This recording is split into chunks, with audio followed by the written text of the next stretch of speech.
I don't know if you've seen this testimony, but there are things I learned from this and I wanted to share.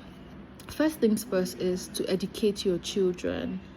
See, listen, there's a lot that education does that you do not know. Your children need to know their rights, their obligations, what they are entitled to at the community, how the system works, and know that literally they can fight for themselves. Two, another thing they should know is their roots. Honestly, as much as we all want to give birth to our children abroad and ensure that they have dual citizenships and all whatnot, guess what if this girl did not know the way to her village? What if she didn't know the way to her father's house? Do you think she would have been able to rescue the man? As much as we try to give our children the better things of life, our roots will always be our roots, to be very honest. So it's ideal that as your children are expanding or going further in life, they also remember their roots. Bring them home sometimes so that if push comes to shove tomorrow, they know where to start fighting from. To be honest, it actually struck a chord. What if this girl did not know her father's compound? What if this girl did not know where her father lived or built a house? It would have been crazier than what she had experienced. The other thing is,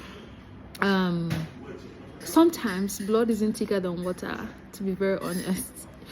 You see those brothers that and sisters that act as parasites to your parents, you should be wary of them, because you should actually be wary of them. You see those parasitic siblings relationships, they always end up in a disaster. The next thing is to empower your children. Guess what? If that girl or her family wasn't financially capable, this would have gone south, to be very honest. Money can do a lot of things. Being financially capable and empowered is liberating, to say the very least. The next thing is know God for yourself. And that's the primary thing. Know God for yourself. Nowhere in that story did you hear her say, oh, I called my pastor first to start praying, I called my daddy in church, I called this person. No. Know God for yourself. Have a relationship with God. Have a relationship with God. Know him for yourself. Understand the scriptures for yourself. Have a relationship with God. Above all, evil still exists. Evil still exists. Do not think for 1 second that evil people no longer exist. They do. But one thing is sure, God has given us victory over them.